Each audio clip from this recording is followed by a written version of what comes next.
లేకపోతే కొంచెం మాట్లాడడం కష్టం నాకు. అంటే ఎలా ఉందంటే నగ్నంగా ఉన్నట్టుంది పోడియం లేకపోతే. కొంచెం అందరూ మీరు దయచేసి వస్తే let me have an interaction. అంటే నా జీవితంలో మొట్టమొదటిసారిగా అదే ఎప్పుడు చేశాను ఇంత, నాకు పొలిటికల్ ఇంటరాక్షన్ చేశాను కానీ మీడియా మిత్రులతోటి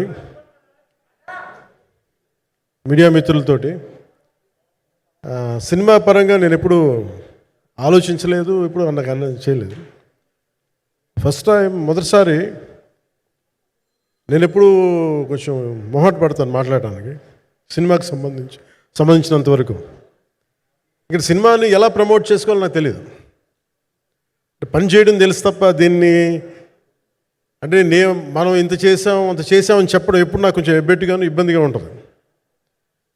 ఇంకా నేను చాలా యాక్సిడెంటల్ యాక్టర్ అండ్ ఇంకా గత్యంతరం లేక టెక్నీషియన్ అయిన వాడిని. నాకు నచ్చే సన్నివేశాలు, నచ్చే సినిమాలు చేసుకోవడానికి. ఆ పరిస్థితుల్లో ఇది నా మొదటి ఇంటరాక్షన్. ఇది నా పర్లేదు కూర్చోండి.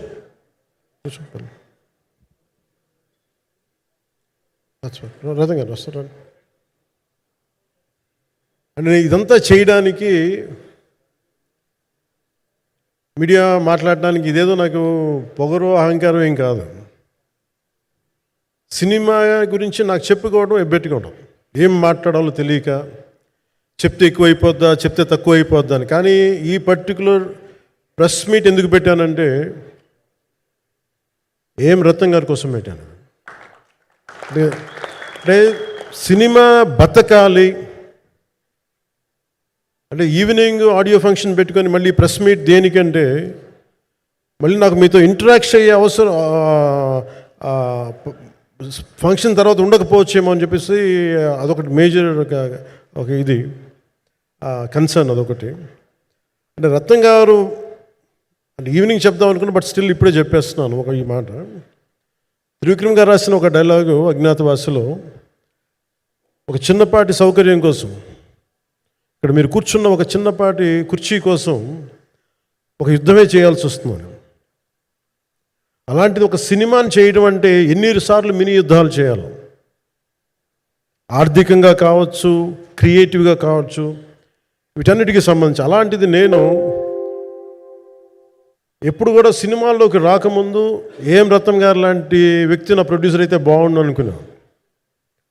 భారతదేశానికి పాన్ ఇండియా సినిమాని, ముఖ్యంగా రీజనల్ సినిమాని జాతీయ స్థాయిలో తీసుకెళ్ళిన వ్యక్తి ఆయన.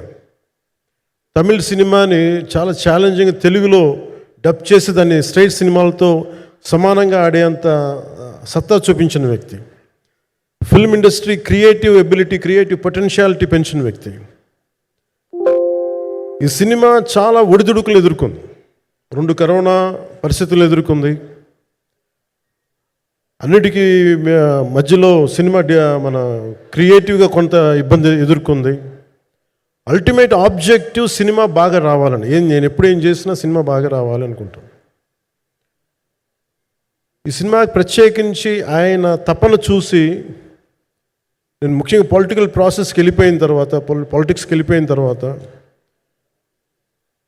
డైరెక్షన్ అని వీటికి దూరమై క్రియేటివ్ పార్టీకి దూరం అయిపోయిన తర్వాత, పాలిటిక్స్ నా ప్రైమరీ ఫోకస్ అయిపోయిన తర్వాత, మళ్ళీ దృష్టి పెట్టి సినిమా కావాలి మీరు చెయ్యాలని చెప్పి నా దగ్గరికి వచ్చి కోరుకున్నప్పుడు నేను ఎంత బెస్ట్ ఇవ్వగలను ఆ సినిమాకి అంత ఇచ్చాను. నేను అంటే నా బెస్ట్ ఇచ్చాను. అంటే నేను అంటే అన్నిటికంటే కూడా నేను ఇవ్వలేనిది టైం ఇవ్వలేను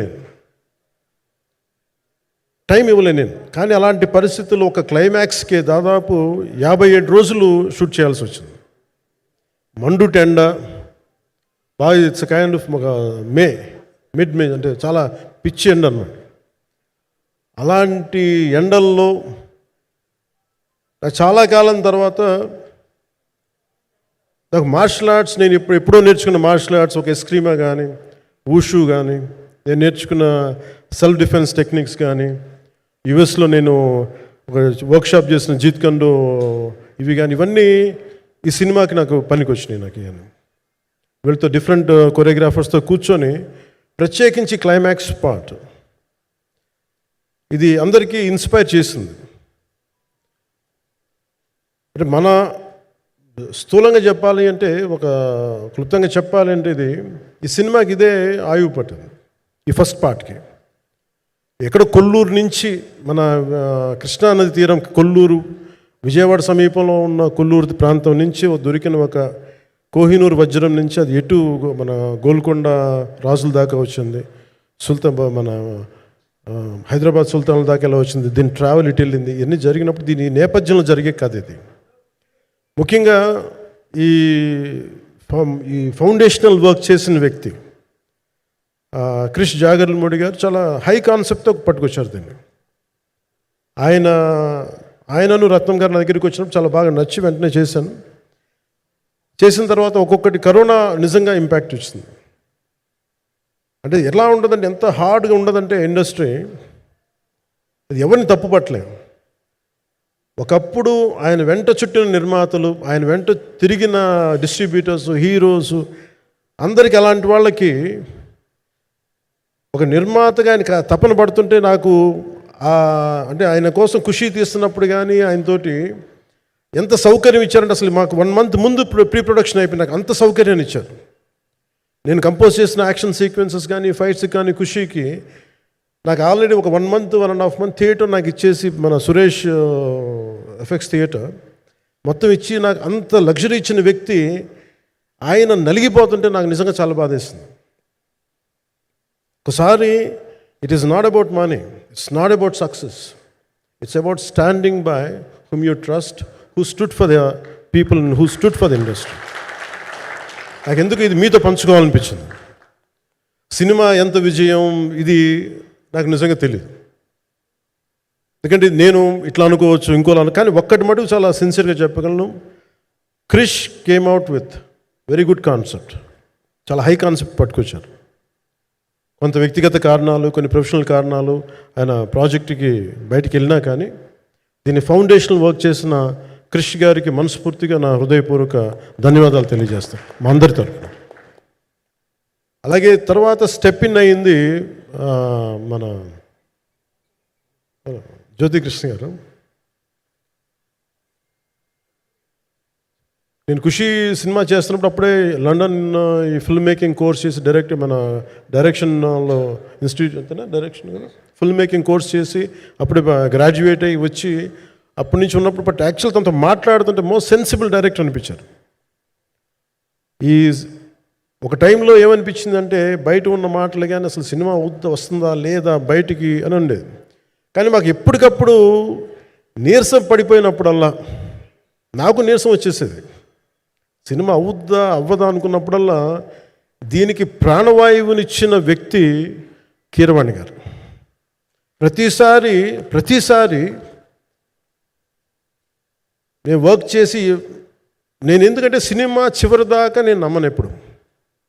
నేను ఒక సినిమాని నేనేం నమ్ముతాను, చిన్నప్పటి నుంచి వెరీ ఫార్మేటివ్ ఇయర్స్లో నుంచి కూడా ఒక మంచి సినిమా గురించి నువ్వు మాట్లాడక్కర్లా, రిలీజ్ అయితే బాగలేకపోతే ఎలాగ మాట్లాడక్కర్లా. అందుకే నేను ఎప్పుడు సినిమా క్వాలిటీ మీద దృష్టి పెడతాను తప్ప ఇంక మిగతా వాటి మీద మాట్లాడను. అందుకే నాకు ఎప్పుడు ఈ మాట్లాడటం అనే దాని మీద ఎప్పుడు దృష్టి పెట్టలేం. కానీ ఫస్ట్ టైం ఈ సినిమాకి చాలా అవసరం అనిపించింది. ఎందుకంటే ఒక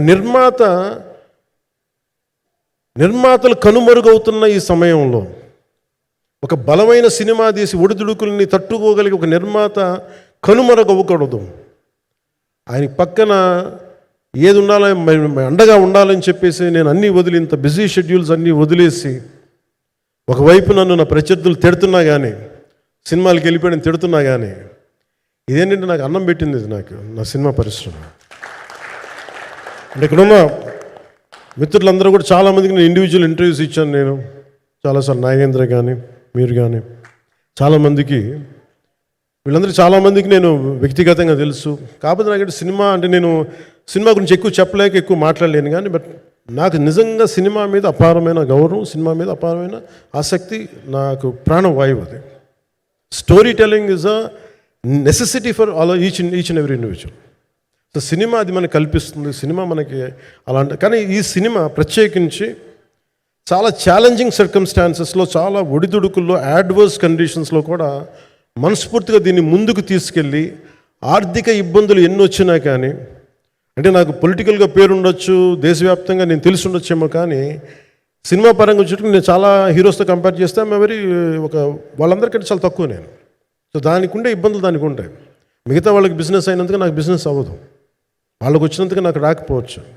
ఎందుకంటే నా దృష్టి, నా కాంపిటేటివ్నెస్ ఎప్పుడు నేను సినిమాల మీద పెట్టలేదు. నేను ఇప్పుడు సొసైటీ పొలిటికల్ ప్రాసెస్ పెట్టాను, కానీ ఎప్పుడు సినిమా మీద నేను ఎంత ఉండాలనేది నేను ఎప్పుడు పెట్టలేదు. నేను ఎప్పుడు చాలాసార్లు మన నాగేంద్ర కానీ మిగతా మన సూపర్ హిట్ మన కీర్తిశేషులు బిఆర్ రాజు గారు చనిపోయారు, ఇంటర్వ్యూస్లో కూడా ఉంటుంది. ఈ చిత్ర పరిశ్రమ చాలామంది హీరోస్ ఉంటారు, వాళ్ళలో నేను వన్ ఆఫ్ ది హీరో అంతే. నాది ఒక సంవత్సరంలో ఒక ఫ్రైడే, ఒక థర్స్డే రిలీజ్ అవుతుంది అంతే, అంతకుమించి తప్ప ఇది అందరి పరిశ్రమ, అందరూ రావాలి అలాంటిది నేను కోరుకునేవాడిని నేను. సో దాంట్లో భాగంగా రత్నం గారు లాంటి నిర్మాత బతికుండాలి, రత్నం గారి నిర్మాతకి ఇబ్బందులు కలగకూడదని చెప్పి లాస్ట్ మినిట్లో ఇంక చూసిన తర్వాత I stepped in to it. నేను భుజాల మీదకి తీసుకున్నాను ఇది. క్లైమాక్స్ని ఎలా భుజాల మీదకి అంటే, ఎందుకంటే ముఖ్యంగా ఇక్కడ ఇది ఇంకొక బలమైన స్టార్ కాస్టింగ్ చాలా బాగా చేశారు ఆయన. ముఖ్యంగా బాబీ డియోల్ గారిని అంటే ఈరోజు చూస్తుంటే నాకు అదే అనిపించింది. ఈరోజు మన ప్రెస్ మీట్ కూడా నేను వచ్చాను. అందరూ ఎంత బిజీగా ఉన్నారని కొన్ని రాత్రుల నుంచి నిద్రలేదు. మన మనోజ్ పరమహంస గారికి కానీ, రత్నం గారికి కానీ, జ్యోతి గారికి కానీ, పాపం ఈ సినిమా ప్రమోషన్ సింగిల్ హ్యాండెడ్గా పాపం నిధి అగర్వాల్ భుజాల మీద వేసుకొని నాకే బాధ అనిపించింది. పాపం ఒక అమ్మాయి తన కెరీర్ దాన్ని చూసుకోవాల్సిన అమ్మాయి కూర్చోబెట్టి నాకే సిగ్గు అనిపించింది. I had truly appreciate you. అంటే చాలా పాపం అన్నీ వెళ్తూ ఉంటే నాకు ఇదేంటి సినిమాని అనాథలా వదిలేశారండి అనిపించింది. సో నాకేమనిపించింది, ఈ సినిమాకి ఎవరు అనాథలా వదలలేదు, నేను ఉన్నానని చెప్పడానికి వచ్చాను ఈ రోజున. ఎందుకంటే నేను కోట్లాది మంది ప్రజలకి అండగా ఉండేవాడిని, దేశంలో ఉండే సమస్యలకి స్పందించేవాడిని. అలాంటిది తెలుగు సినిమాకి, నా సినిమాలకి మీకు తెలుసు గతంలో ఎన్నిసార్లు ఇబ్బందులు పెట్టారు. అదే మన ప్రభుత్వం అక్కడికి రాగానే వెంటనే సాధారణంగా హృదయ కవాటాలు తెరిచి మరి ఆహ్వానించాం. ఏ కృతజ్ఞత కూడా ఆశించలేదు. అంత చిత్ర పరిశ్రమను అంత గుండెల్లోకి తీసుకుంటాం. అలాగే దీనికి సంబంధించి అలాంటిది నా సినిమాని నేను ఎందుకు వదిలేస్తాను? ఎందుకంటే ఇది ఇంకో సినిమా కాదు. ఒక మేకప్ మ్యాన్గా ప్రారంభమయ్యి ఇంకో ప్రొడ్యూసరు, డబ్బులున్న ప్రొడ్యూసరు, పెద్ద జీవితాల నుంచి వచ్చిన ప్రొడ్యూసరే కాదు, చాలా చిన్న స్థాయి నుంచి, ఒక మేకప్ మ్యాన్ స్థాయి నుంచి బాయ్గా స్టార్ట్, అంటే చిన్నపాటి అసిస్టెంట్గా స్టార్ట్ అయ్యి చాలామంది మన సీనియర్ దర్శకులందరి దగ్గర పనిచేసి అంచెలంచెలుగా ఎదిగి నిర్మాత అయ్యి, దర్శకుడయ్యి, స్క్రీన్ ప్లే రైటర్ అయ్యి, మీరు ఏమన్నానంటే ఆయన మౌనంగా ఉంటారు. ఎవరు ఎన్ని ఇబ్బందులు పెట్టినా మౌనంగా ఉంటారు. ఆయన మౌనం ఒకసారి నాకు విపరీత అసహనాన్ని గురి చేసేస్తుంది. మీరు ఏదైనా మాట్లాడాలంటే ఎవరు ఇబ్బందులు పెట్టి ఏం ఎదురు తిరగరు ఏంటంటే ఇలా అంటారు, ఏం చేయాలి. ఇంకా ఇలాంటి వ్యక్తికి ఆయన మౌనం నన్ను ఇలా రోడ్ల మీదకి వచ్చి ఇలా మీ దగ్గరికి ముందు నుంచోబెట్టింది. అంటే ఆయన ఏంటంటే చెప్తారు, ఆయన మౌనం అంటే రమణ మహర్షి నుంచి బాగా నేర్చుకున్నట్టున్నారు. మౌనం అన్నిటికీ సమాధానం. సో నాకు మనస్ఫూర్తిగా ఈ స్టార్ కాస్టింగ్ ఒకటి, అంటే నా చిత్ర పరిశ్రమ మీద ఎందుకు ఇంత గౌరవం అంటే, మనందరం కులాల మీద, మతాల మీద, ప్రాంతాల మీద, భాషల మీద కొట్టుకుంటూ ఉంటాం. But any film industry take in this world, especially Indian film industry, దీనికి there is no caste discrimination, there is no region discrimination, there is no religion discrimination, nothing. It's purely your creative potentiality, purely your creative ability. నువ్వు చిరంజీవి గారి తమ్ముడు కావచ్చు, చిరంజీవి గారి కొడుకు కావచ్చు, లేదంటే ఇంకొకళ్ళు అబ్బాయి కావచ్చు, మేనల్లుడు కావచ్చు, ఇట్ డజంట్ మ్యాటర్. నీకు టాలెంట్ లేకపోతే నువ్వు నిలబడలేవు, నీకు సత్తా లేకపోతే నువ్వు ఇక్కడ ఉండలేవు. అది నా కొడుకైనా సరే. ఇట్ ఆల్ డిపెండ్స్ నీకు ఎంత టెనాసిటీ ఉంది, ఎంత పర్సీవరెన్స్ ఉంది, ఎంత నిలబెట్టుకోగలవు, ఎంత నిలదొక్కుకోగలవు, ప్రతికూలతలు ఎంత బలంగా నిలబడగలవు. ఒక నిర్మాత సినిమా తీయడం అంటే ఒక యజ్ఞం చేయడం లాంటిది. తిట్లు తినాలి, ఇబ్బందులు పడాలి, అన్నీ పడిన తర్వాత ఫైనల్ డబ్బులు మిగిలితే కూడా తెలియదు. ఇలాంటి పరిస్థితుల్లో నాకేమనిపించిందంటే ఈయన పడ్డ కష్టం చెప్పాలనిపించింది ఈ రోజున. ఈ ప్రెస్ మీట్ తాలూకు ముఖ్య అంశం ఒక చిన్న స్థాయి నుంచి వచ్చిన వ్యక్తి నిర్మాతగా ఎదిగి ఆయనకున్న పాపం ఆయన మంచితనం ఆయన్ని శాపంగా అవ్వకూడదని చెప్పి ఒక ఉద్దేశంతో ఆయన మంచితనం చెప్పాలి, ఆయన ఒక మంచి సినిమా చేశారని చెప్పడానికి నేను ఈ రోజున మీ ముందుకు వచ్చాను. ఎందుకంటే నేనేం నమ్ముతానంటే సినిమా బాగుంటే ఎలాగో చూస్తారు, దీని గురించి చెప్పక్కర్లేదు. సినిమా బాగాలేకపోతే ఎలాగో చూడరు, మీరు ఎంత పబ్లిసిటీలు చేయండి ఇవన్నీ అనుకోండి. అందుకే నేను పెద్ద ఎక్కువ మాట్లాడడానికి ప్రయత్నం చేయను. కానీ ఈ పర్టికులర్ రోజు మటుకు, ప్రత్యేక ఈ రోజు మటుకు ఆయన పడ్డ కష్టం ఈ సినిమాకి, అలాగే ఒక్కొక్క కాస్టింగ్ ఆయన చేసింది, దీనికి నేను కృషి గారిని కూడా చాలా మనస్ఫూర్తిగా అభినందిస్తున్నాను. ఎందుకంటే ఆయన కూర్చున్నప్పుడు ఎంతమందిని పెట్టాం, ఒక ఔరంగజేబ్గా మిగతా నటులు ఒకళ్ళిద్దరు యాక్టర్స్ని పెట్టి కూడా ఒకళ్ళ చేత యాక్ట్ చేయించాం ఒకళ్ళ చేత. కానీ Bobby Deol so apt for Aurangzeb, ఎంత కన్విక్షన్తో చేశాను. అప్పటికి ఆయనకి ఇంకా ఆయన చేసిన హిందీ సినిమాలు కూడా రాలేదు ఇంకా ఆయనకి. ఎంత కన్విక్షన్తో చేశారంటే నాకు నిజంగా ఆయనతో యాక్ట్ చేయడం చాలా ఆనందాన్ని ఇచ్చింది. సో అలాంటి బాబీ డియోల్ గారిని మొత్తం pan India, Manoj Paramahamsa was roped in last.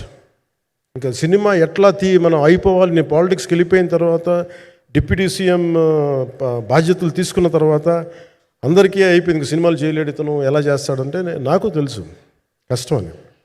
నేను ఎలా చేశాను ఈ సినిమా అంటే పొద్దున్న 2 గంటలు చేసామండి, బ్రేక్ఫాస్ట్ టైము, లేదంటే నా ఎక్సర్సైజ్ టైంని కొంచెం మిడ్ నైట్గో లేదంటే ఎర్లీ మార్నింగ్ 4 గంటలు పెట్టుకొని ఆ 2 గంటలు ఏమి దొరుకుద్దో ఆ 2 గంటలు ఇస్తే జ్యోతి, మనోజ్ గారు, మన రత్నం గారు వీళ్ళు కూర్చొని ప్లాన్ చేసి, అది కూడా నా ఆఫీస్కి, నా పార్టీ ఆఫీస్కి కూతవేటు దూరంలో ఉన్న ఒక మా స్నేహితులు ఒక వాళ్ళ గోడౌన్ ఉంటే అక్కడ కూర్చొని షూట్ చేసాం.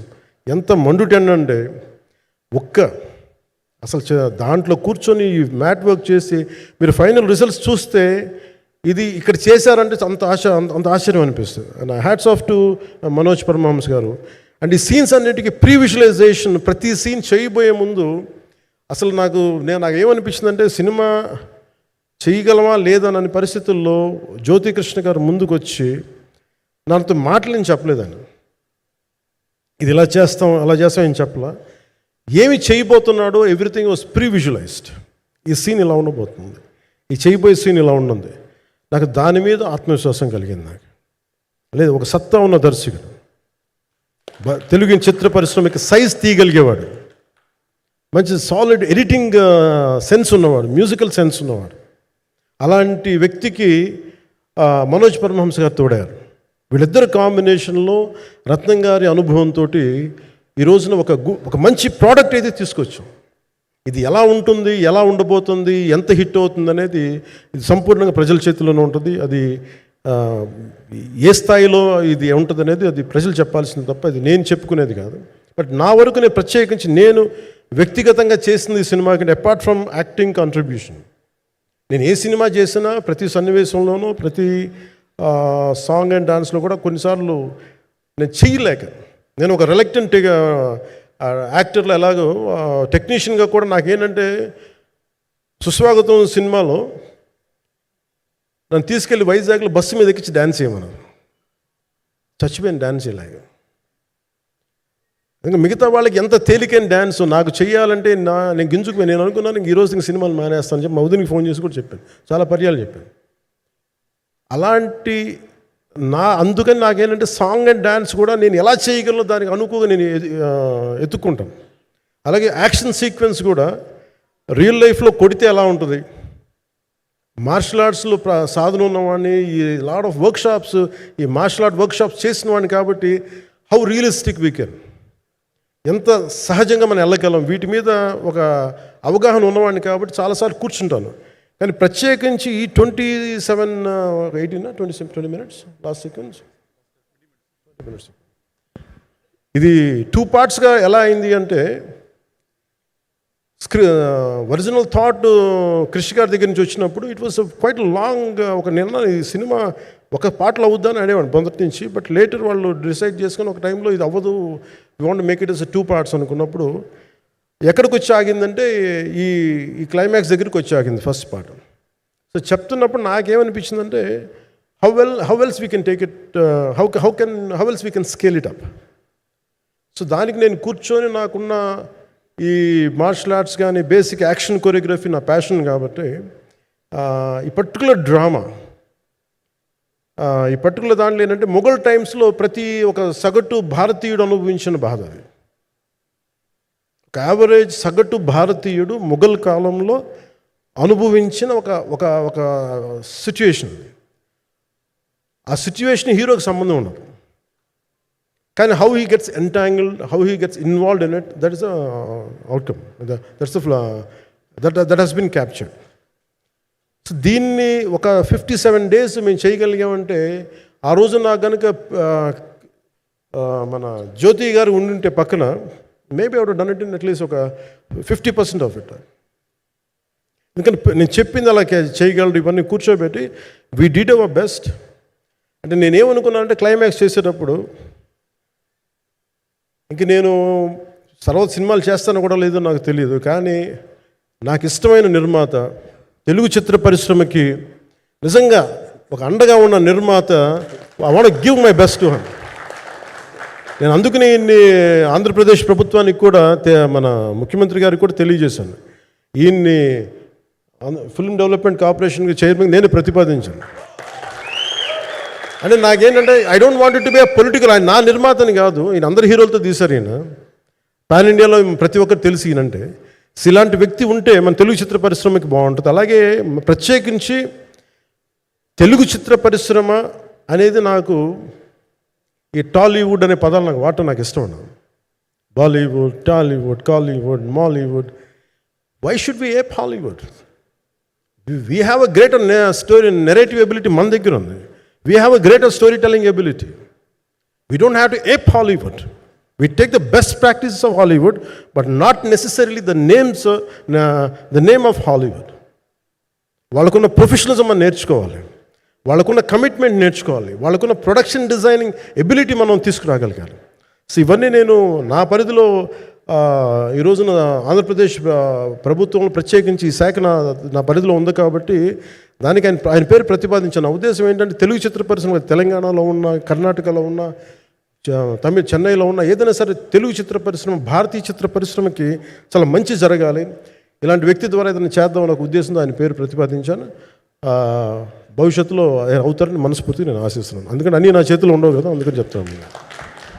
ఇఫ్ అండ్ బట్ చెప్పాలి కదా. సో ప్రత్యేకించి మీ అందరికీ నా హృదయపూర్వక ధన్యవాదాలు తెలుపుకుంటూ నెక్స్ట్ 2-3 daysలో I'll try to give as many interviews as I can. Nidhi I'm grateful to you. పాప చాలా తపన పడి ఉంటారు. ఈరోజు ఎలా ఉంది అంటే నాకు ఎలా అనిపించిందని, ఇందాక నేను వస్తున్నప్పుడు ఎవరు లేరు, వీళ్ళు కూడా ఎవరు లేరు. నేను వచ్చి చాలాసేపు కారులో కూర్చున్నాను, ఎందుకంటే మళ్ళీ మీరు తిట్టకూడదు, లేట్ వచ్చాడు, నీకు డిప్యూటీ సీఎం అయితే పొగరు వచ్చేస్తాను మీరు అనుకో అంటారండి. నాకు అట్లా అనిపించలేదు.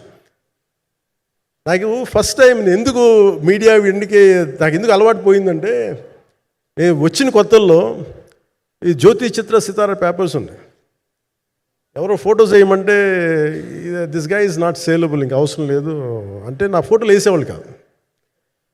సో నాకేమనిపించింది, సరే ఇంక నేను మన ఈయన కాడికి నేను ఏమి అంటపడి నాకు తెలియదు అని చెప్పేసి మా నిర్మాతలు కూడా ఉండేవాళ్ళు కాదు. సో నాకు పబ్లిసిటీ లేకుండా సినిమాలు రిలీజ్ అవ్వడం అలవాటు అయిపోయింది నాకు.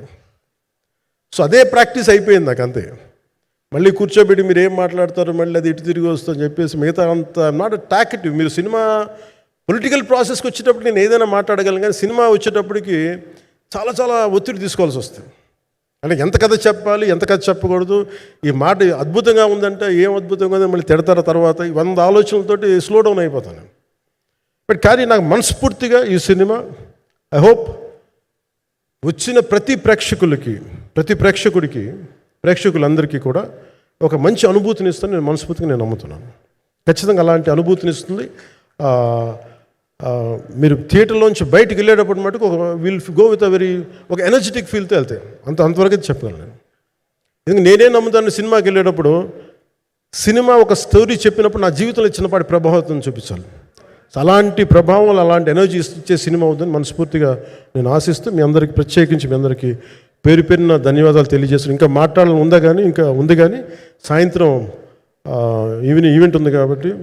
సో ఇంకొక మాట నేను చెప్తాను, ఎందుకు ఈ పర్టికులర్ ప్రెస్ మీట్ అంటే, I want to tell you, I'm grateful to each one of you. I'm grateful to you. Thank you for standing by us. Thank you very much.